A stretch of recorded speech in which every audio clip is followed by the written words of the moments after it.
Kiriabai Sahu, Sergi Rekram Sahu, Sergi Ikaram Sahu, Sergi Devantin Sahu। इन सभी की ओर से इस परिवार द्वारा भगवान के चरण कमल में 101 रुपया अर्पण किया गया है। बोल रामचंद्र की जय। तो मैं इसकी ओर से भगवान के चरण कमल में 10 रुपया अर्पण किया गया है। बोल रामचंद्र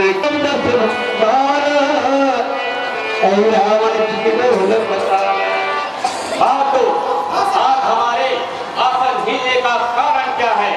इससे पहले तो आज तक ऐसा कभी नहीं हुआ। अभी जाकर देखते हैं आज हमारे आसन हिलने का कारण क्या है।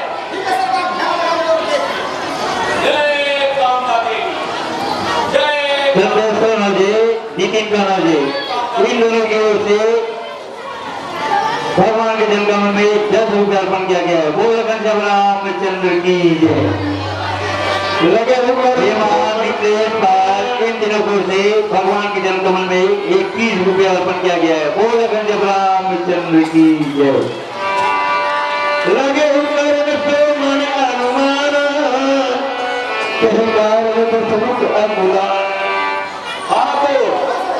लंकेश रावण हमें याद कर रहे हैं। हाँ हाँ, क्या भेद आज तक कोई नहीं जानता और आज समय आ गया है तो मैं तुम्हें बताता हूँ, सुनो। लंकेश रावण मेरे पिता है और मंदोदरी मेरी माँ है। हाँ, 20 दांतों से संयुक्त मेरा जन्म जानकर मेरे पिता रावण ने अपने मन में भय माना और यह विचार कर कि यह बालक रखने लायक नहीं है, अपने सोनानंद नामक दूत को बुलाकर मुझे लंका के नृत्य दिशा में पृथ्वी पर जीवित जला दिया। परंतु विधाता की कृपा से पृथ्वी में जीवित जलाने के बाद भी मेरी मृत्यु नहीं हुई और मैं मिट्टी उठकर मिट्टी को ही खाकर जीवित रहा। इस तरह 1 महीने बाद मैं समुद्र के किनारे जमीन से बाहर निकल आया, जहाँ पर राहु की माता सीता रहती थी। वह मुझे अपने घर ले आया और मेरा पालन पोषण करने लगी। इस तरह कुछ वर्ष बीत जाने के बाद वहाँ पर एक दिन शुक्र जी आए और मुझे हंसता खेलता देखकर माता सीता से पूछा कि यह बालक कौन है। जब माता सीता ने बताया यह बालक कौन है, या तो मैं नहीं जानती, परंतु मुझे समुद्र के किनारे खेलता हुआ मिला था। तब शुक्र जी ने कहा यह जी लंकापति रावण का पुत्र है और तुम इनका नाम रावण रखना। यह कहकर शुक्र जी चले गए। जब मैंने इस बात को सुना तो दुख में भर कर कि अब जीने से क्या रहा, जब मैं अपने कुल कहीं नहीं रहा, इसलिए मेरा मर जाना ही उचित है, यह सोचकर मैं समुद्र में कूद गया। परंतु वहाँ पर भी मेरी मृत्यु नहीं हुई और मैं सीधे मृत्यु में निकला, जहाँ सोने का घर बना हुआ था। वहाँ का राजा का नाम दरवेकर था, जो वासुकीनाथ का साला था। वहाँ पर आए दिन नित्य काम होता था। वहाँ पर मैंने जाना तपस्या का बड़ा ही प्रभाव है और एक दिन मन में विचार करते हुए जंगल में निकल गया। वहीं पर एक नदी बह रही थी, वहीं पर कामता न्यामा देवी का वास था। मैंने उसे अपनी देवी मानकर तप करने लगा। इस तरह 14,000 वर्ष तक तप करने के बाद देवी मां प्रसन्न होकर प्रकट की और मुझे वर मांगने को कहा। मैंने अपने दोनों हाथ जोड़कर अनेक प्रकार से विनती की और वर मांगा कि हे मां, मैं जिससे लड़ूं उससे जीत जाऊं। शेष, महेश, सूर्य नारायण आदि देवताओं के स्वामी इंद्र, ब्रह्मा, विष्णु जो अनगिनत है, इनमें से किसी के हाथ न मरूं और निशाचरों का राजा बनूं। पिता ने मेरा बड़ा अपमान किया है, एक दिन ऐसा आवे कि वह भी मेरी याचना करे। तब देवी ने हमें कहा कि हे पुत्र, तुम इस शरीर से बहुत से सुखों का भोग करोगे और जब त्रेता युग कुछ बाकी रह जाएगा तब तुम्हारे पिता रावण को तुम्हारी जरूरत पड़ेगी और अपने विष्णु हाथ जोड़कर तुम्हारी याचना करेगी। तुम्हें इस संसार में कोई नहीं मार सकेगा, परंतु एक वानर पर मेरे वाणी का वश नहीं है, इसलिए उस वानर के स्वामी से बैर नहीं करना। यदि मेरा कहा मानकर चलोगे तो वृद्धा से रहित अमर हो जाओगे। यह कहकर देवी माँ चले गई, परंतु मैं वरदान के घमंड में भरकर अभिमानी हो गया और पशुओं को मारकर पशुओं का भोजन कर समय बिताने लगा। मेरे इस अत्याचार से राजा दवरकर बहुत ही क्रोधित हुए और अपने समस्त नाग सेना सहित मुझे पकड़ने के लिए आए। वह युद्ध में हार गया। हारने के बाद वह वासुकीनाथ के पास गया। वासुकीनाथ ने बताया कि वरदान के कारण तुम उस पर विजय नहीं पाओगे, इसलिए उचित नहीं होगा कि तुम अपनी कन्या का विवाह उसके साथ कर दो और आपस में मिलजुल कर रहो। तब राजा दवरकर ने अपनी गंदली नाम की पुत्री का विवाह मेरे साथ कर दिया। विवाह होने के पश्चात नागपुरी के राजा दवरकर और समस्त नाग सेना को मैंने वचन दिया कि आप सब मेरे तरफ से निर्भय हो जाइए। मैं इस स्थान को छोड़कर जंगल में भवन बनाकर निवास करूंगा और उसी जंगल में चला आया जहाँ पर कांता नामक देवी का वास था और नदी के किनारे अपने 100 योजन का नगर बसाया और आज तक खूब चैन से रह रहा हूँ। जब आज आदल हिलने के कारण जब ध्यान लगाकर देखा तो जाना कि जिस पिता ने मुझे अपने लिए खुद जानकर त्याग किया था, आज वही पिता अपने विषो हाथ जोड़कर शिव मंदिर में मंत्रा प्रार्थना द्वारा मेरी याचना कर रही है, मुझे बुला रहे हैं। इसलिए मुझे जाकर देखना होगा। वहाँ तो निशाचरों के स्वामी हैं, सभी लोग उनके वश में हैं, मुझे जीत सके ऐसा कोई वीर नहीं। इतना सब कुछ होते हुए भी वह इसमें विकल्प हो रहा है, इसलिए मुझे यही जाकर देखना होगा। अच्छा बहादुर, मैं लंका जा रहा हूँ और तुम मेरे आगे तक सावधान होकर रहना। ठीक है सरकार, जाइए।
सब कुशल से तो है ना, फिर अचानक मुझे याद करने का कारण क्या है?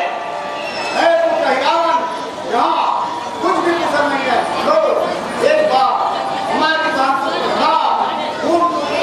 पहुँच गए वहाँ जो तक राम साथ में सीता राम स्वभाव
सर की अभी अगर आप ही लोग बात करोगे तो हमारे बोलने से क्या मतलब होता है? हे पिताश्री सुनिए, इस संसार में नीति सभी को प्रिय है। जो अनीति व न्याय करता है उसे हमेशा भय लगा रहता है। आपने बिना सोचे विचारे पैर बढ़ाया, जिससे सेना वंश व संवत्सर का नाश हो गया। मनुष्य सूफी श्री राम को आपने साधारण मनुष्य माना, जो सत्य बड़ा है आप उसे छोटा माना, जिनके प्रभाव को आप नहीं जान पाए और उनके धर्म पत्नी का हरण कर आपने अनीति की है। इसी से आपको यह भय प्राप्त हुआ है। हम ब्रह्मास्मि एको हम न दुर्गास्मि न भूतो न भविष्यति। रावण रो धर्म और नीति का विचार ठीक करते हैं। शक्तिशाली वो करता है, यही धर्म होता है, वही नीति होता है। ये तुम हमें ध्यान सिखा रहे हो। यदि तुम्हें अपने प्राणों का मोह है, जाओ मकान में जाओ, काम करो। रावण अपनी मान के साथ काम निभाना, शान के साथ जीना और मरना दोनों जानता है। सुना समाचार लाभ खेती के बाद हरि गई हाँ दोनों भाई। नहीं नहीं पिताश्री, ऐसा तो मैंने नहीं कहा। मैंने तो मात्र जो आपसे झूठ हुई है उसे ही बताया है। आप मेरे पिता है, मेरे जन्मदाता है, मेरे ही रग रग में, मेरे ही नस नस में आप ही का खून दौड़ रहा है। भले ही आपने मुझे अपने लिए अशुभ जानकर त्याग किया था, परंतु मैं आपके पुत्र होने का कर्तव्य अवश्य निभाऊंगा और उन दोनों तपस्वियों का हरण कर पताल में ले जाऊंगा, जहाँ पर देवी माँ के समक्ष बलि चढ़ाऊंगा। अच्छा, तो तुम राम और कारण का पता बता जाओगे? हाँ, तो हमें यह कैसे क्या होगा? तुम अपने कार्य में सफल हो गए हो। नहीं क्या हो जाना तुम नहीं, रोशन तेज हो निज जबई। हे पिताश्री, मैं रात दिन ही उन दोनों तपस्वियों का हरण करूंगा और जब हरण कर लूंगा तब रात्रि में भी दिन के समान प्रकाश होगा। तब आप समझ लेना कि आपका काम हो गया है। बहुत अच्छा। क्या? अच्छा पिताश्री, अब मुझे ऐसा दूध चाहिए जो रणभूमि से अच्छी तरह वाकिफ हो। है मेरे बात को। काम करो, हमारे को कहलाओ ना, जैसे संगत कहलाओ, उसके साथ जाओ, साझा करो। पिताश्री, मुझे जाने की आज्ञा दीजिए। जाओ पुत्र, हम कार्य में सफल हो।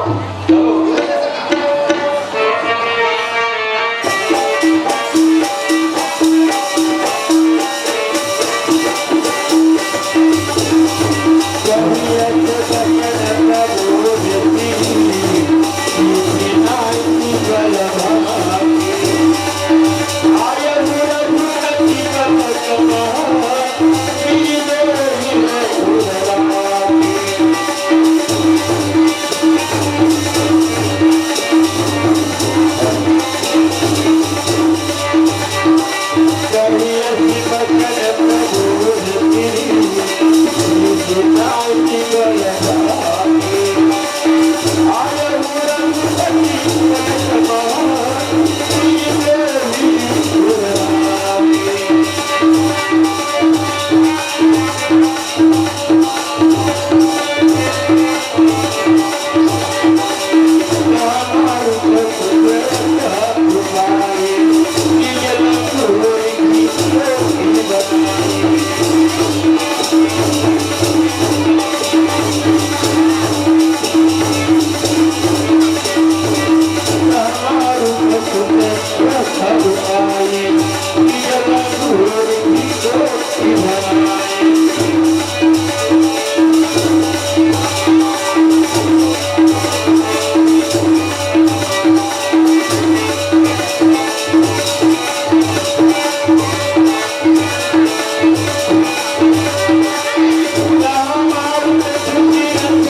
इसलिए मुझे वही उपाय करना होगा जिससे मेरा कार्य बन जाए।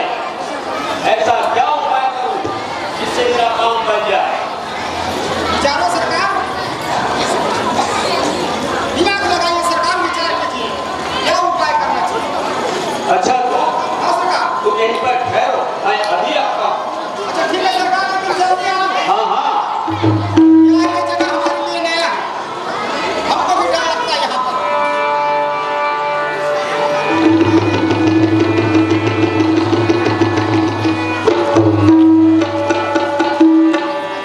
मरवा जाने कछु कछोना देश विभीषण गए तो गवाना। और वो सरकार, सरकार, कहाँ है सरकार? जल्दी आइए।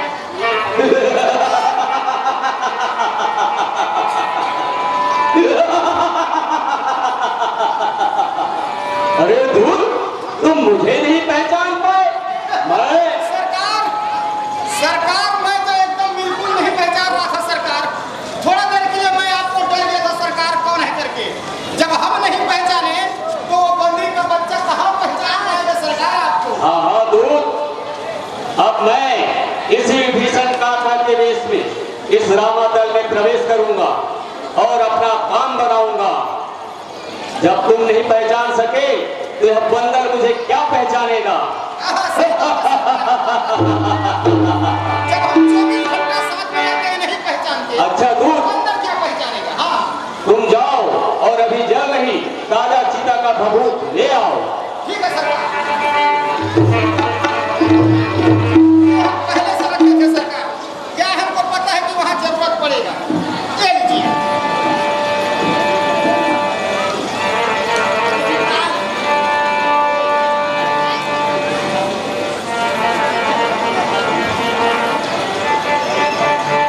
अच्छा दूर, हाँ सरकार। तुम यहीं ठहरो, हम अंदर प्रवेश करते हैं और जब तक हम अंदर प्रवेश ना कर जाए तुम यहीं रहना। हमारे प्रवेश करते ही तुम चले जाना। ठीक है सरकार, जाइए जाइए, आप प्रवेश करेंगे हम थक जाएंगे यहाँ से। ठीक है।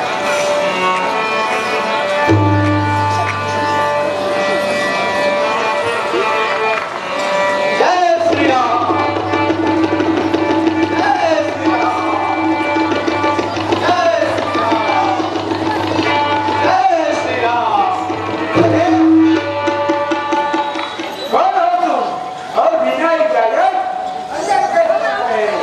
अरे हनुमान जी, मैं रघुवंश आय सुनाई संध्या करन गए हो सुनवाई। ये आपको क्या हो गया है? आप मुझे नहीं पहचानते? मैं विभीषण हूँ, विभीषण। विभीषण हो? हाँ हाँ हनुमान जी, मैं विभीषण हूँ। अरे अभी विश्राम कर रहे थे, फिर तुम कहाँ चले गए? हे हनुमान जी, प्रभु की आज्ञा लेकर संध्या वंदन को समुद्र किनारे चला गया था। प्रभु के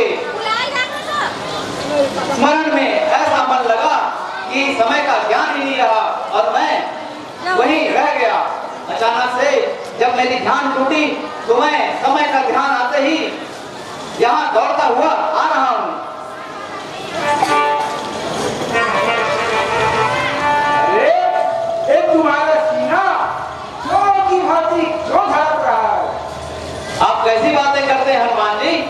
अभी तो आपको बताया प्रभु नाराज ना हो इसलिए देर जानकर दौड़ता हुआ चला आ रहा हूँ। दौड़ने से मेरी सांस बढ़ गई है, फूल गई है, जिससे धड़कन बढ़ गया है, इसलिए धक धक कर रहा है। अच्छा ये बात है। हाँ हाँ, तो तुम्हारे जनेऊ कहाँ है? दिखाओ। ये देखिए। और हमारा ये देखिए।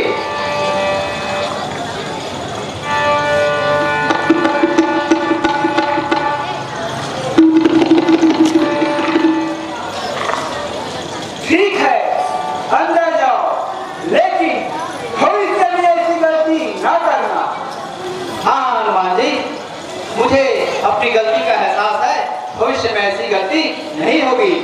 तुम्हें मालूम नहीं हनुमान कि तुम कितनी बड़ी गलती कर रहे हो।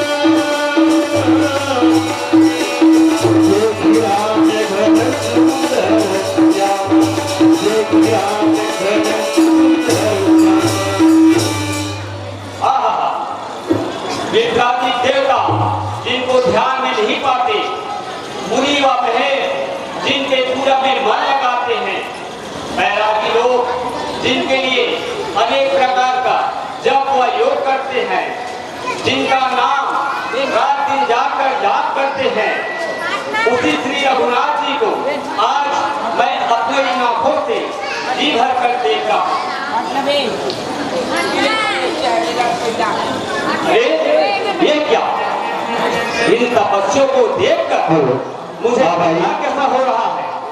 नहीं, ऐसे में मेरे वचनों का क्या होगा जो मैंने अपने पिता को दिया है। मुझे तो इन दोनों तपस्यों का हरण कर पाताल लोक ले जाना है, जहाँ देवी माँ के समक्ष बलि देना है। इसलिए मुझे वही का उपाय करना होगा जिससे मेरा काम बन जाए। पहले मैं मोहिनी मंत्र से सबको सम्मोहित करूंगा।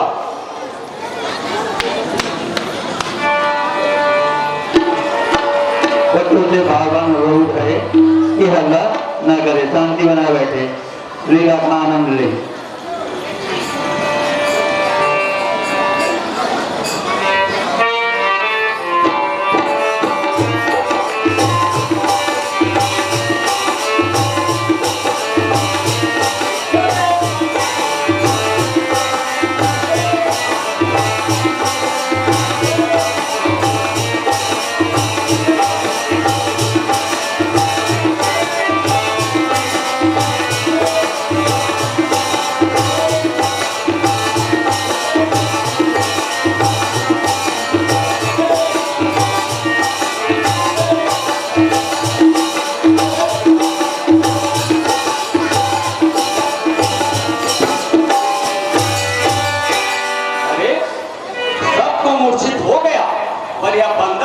अभी भी होश में है।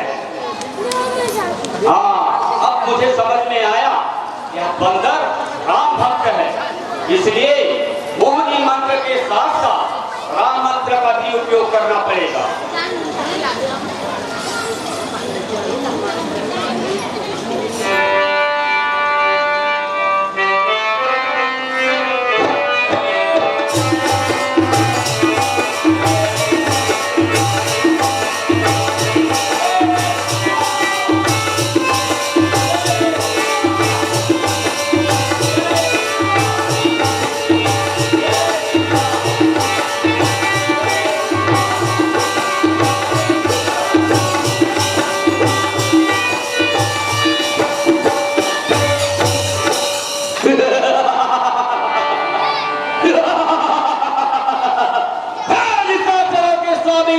पिता श्री लंकेश रावण, देख सकता है तो देख, सुन सकता है तो सुन। तेरा यह पुत्र है रावण, जिसे आपने अपने लिए तुम जानकर त्याग दिया था, आज वही तेरा पुत्र है रावण आपको दे हुए अपने वचन को पूर्ण करने जा रहा है। पिताश्री पूर्ण करने जा रहा है। यह बंदर जो बड़ा चालाक बनता था, जिसने लंका को जलाकर तहस नहस कर दिया था, जिसने लंका वासियों के नाक में दम कर दिया था, आज वही तेरे पुत्र रावण के हाथों मार खा गया। पिताश्री मार खा गया। अब रावण के हाथों हरण होने और देवी मां में बलि चढ़ने से कोई नहीं रोक सकता।